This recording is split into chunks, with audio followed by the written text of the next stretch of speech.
Hi guys! This is Alea Jen and welcome back to my YouTube channel. So for today's video, meron pa akong copy ng interview ko sa Kings. So hindi ko alam, akala ko nabura na yung meron akong mga audio record nung nag-a-apply ako.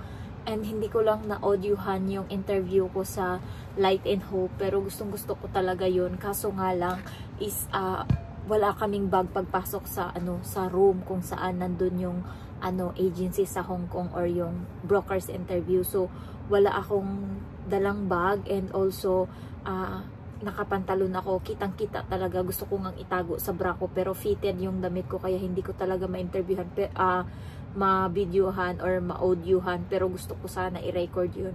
Naghahanap lang ako ng pero hindi ko talaga magawa. And itong sa Kings is nakakuha ako ng way kasi nga bit-bit ko yung bag ko pagpasok. So pagpasok ko, nilapag ko yung bag ko nandun sa loob ng bag yung cellphone. So nakatago siya. Kaya meron pa akong audio. So ito, yung mapapakinggan nyo ngayon is ito yung interview ko sa Kings. Ayan. So natatawa pa ako pag ko ngayon. So ipi-play ko siya and para may idea kayo. Kings Manpower Agency to. Ito yung interview sa akin.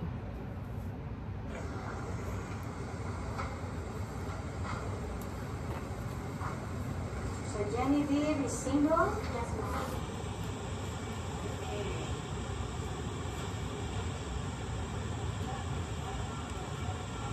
So your operation was clear? Yes. Okay. You have glasses? Yes, ma'am, but I didn't wear it. So this is for reading? No, farsighted. Farsighted. Can you remove your mask? Show me your face.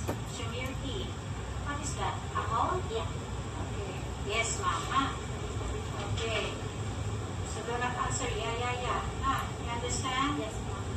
Oh, high school graduate, but you studied a certificate for English proficiency. Maybe you are working in a call center. No. How many months did you study this? Only for 6 months. 6 months. Okay. Why? I just want to, because when I was in high school, that is my lower grade, so I want to improve it. Okay, that's good. Okay. So here, you declare that you have experience for how many years? 3 years. Okay. And how many children did you look after? It was 2 moms. And how old were they? The girl is 5 years old and then the boy is 3 years old. Okay. In your family, how many siblings? We are 8 in the family and then I am the second. 1, 2, 3, 4, 5, 6, 7, 8. So second to the last one. How old again? 27. 28? Nasunod ka ba na? Yes. Okay. So you know well on how to do the domestic work? Yes. Can you give me the definition of a domestic work? Domestic helper work is to cook and then clean the house, also make everything in place and tidy, and also if there's employer request and then you could grant it or whatever work you're going to ask and then you're going to fulfill it, and then wash the dishes, gardening if they have, and then if they have pets, you also take care for their pets. Okay, very good. Practice ha? Very good. Okay.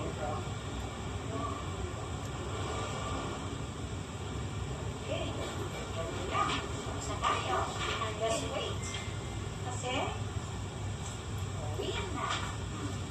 So, are you vaccinated? Yes, ma'am. How many doses?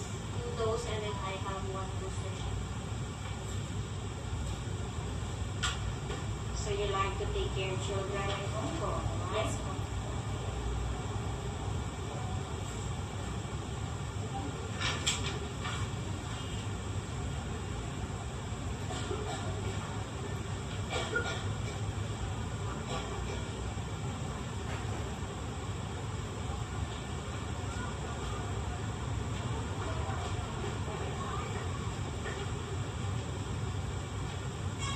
So, sa time na to, nagsusulat siya.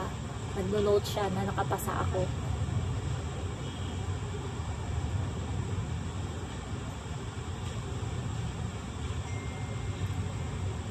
tagal na dyan magsulat, marami siyang sinabi, magaling daw, tsaka.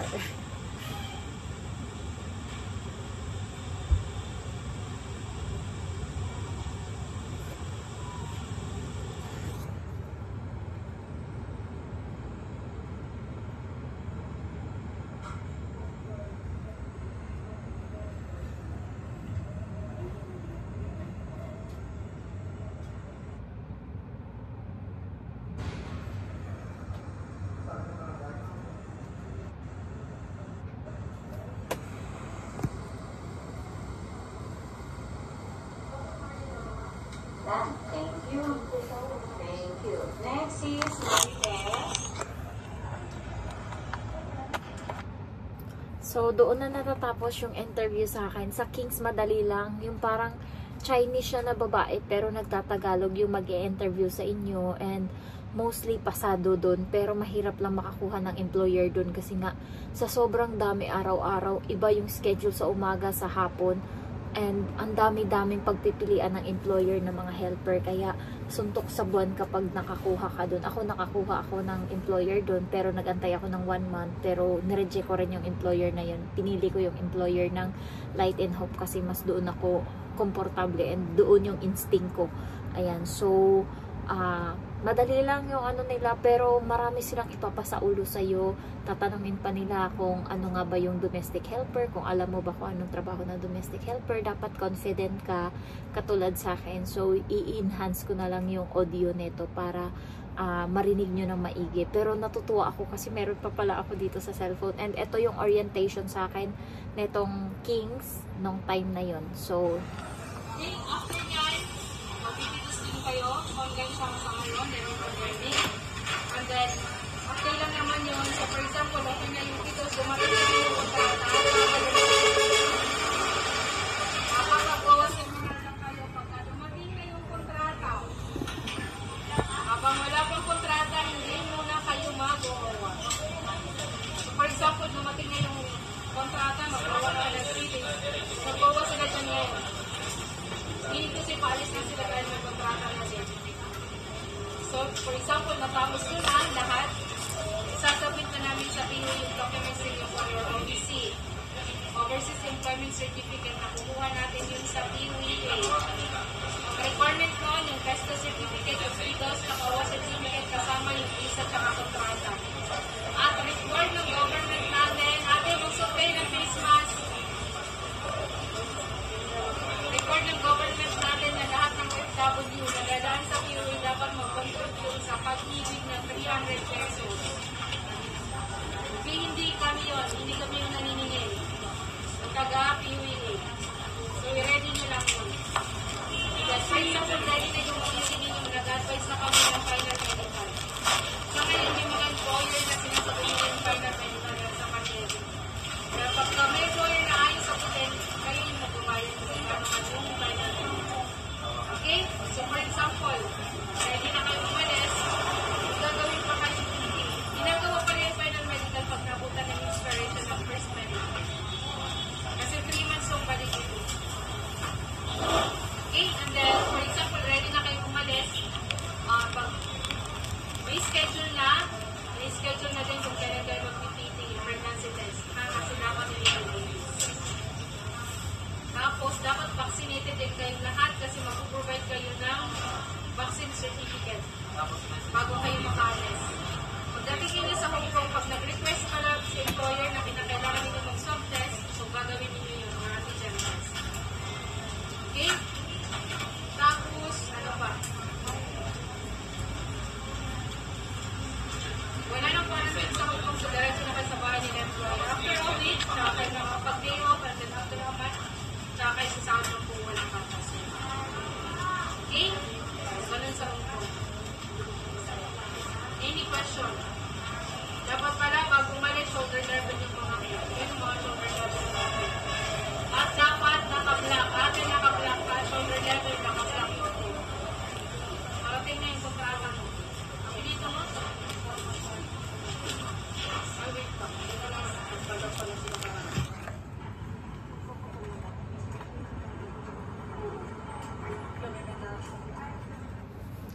so ayun guys, yung all about King's Manpower na na-audiohan ko, and meron pa ako dito about TESDA, yung award sa amin doon, yung mga salita sa amin ng TESDA, ipaparinig ko sa inyo sa sunod. So far, ito muna ngayon kasi kailangan ko matulog. Ito yung sa King's, and ano naman sila, naninigaw nga, naninigaw. Pero kung trabaho yung hanap mo, yung mga sigaw-sigaw na yan, minor na lang yan. Kasi pag nandito ka na, mas malala yung ang dadanasin mo dito. Kaya yung mga ganun, baka sinasanay lang nila talaga yung mga katulong or yung mga nag-a-apply na maging maging matatag, maging manhid. Kasi nga pagdating dito, wala na, hindi na kino-consider yung nararamdaman mo. Kasi pagdating dito, kawawa. Alam mo yun, katulong ka talaga. So, kaya yung mga nandyan, pag bago pa lang kayo, tapos nag-a-apply, tapos makakaramdam ka ng sama ng loob kasi nga, ginanon ka, ginanyan ka. So, konti pa lang yan, compare dito. Sa TESDA, grabe yung pahirap sa amin doon, grabe yung mura, grabe yung galit. Siguro baka meron nga ako dito sa cellphone. Anuhin ko lang kung pakinggan ko muna kasi hinanap ko ngayon, and merong mga, ayun nga, may mga title tong mga record ko dito. Hong Kong interview, TESDA, puro TESDA to, March 2023, puro TESDA tong na-record ko. And merong 28, hindi ko lang alam kung ano to. Spices. Tapos, lagay nyo na ng pasas. Tapos, ilagay nyo na yung rice. Tansyahin nyo yung tubig ng rice. Nag-intindihan. Yes, ma'am. Isama nyo na yung manok, takpan nyo. Huwag na yung kaninang ginawa natin na grilling. Nag-intindihan. Yes, ma'am. Next. Teaser pa lang yan sa TESDA. Ganyan kasiga doon yung mga nagte-training. So, kung mahina loob mo and iyakin ka, iyak ka talaga doon. Kaya kailangan malakas talaga loob mo. So far, ayun pa lang yung masishare ko. And yung mga TESDA ko, i-confile ko pa to. Gusto kong i-challenge yung sarili ko na mag-effort sa mga edit ko ngayon. Kasi gagamitin ko tong isang cellphone. Ayun. So, thank you guys for watching and I love you all. Bye-bye.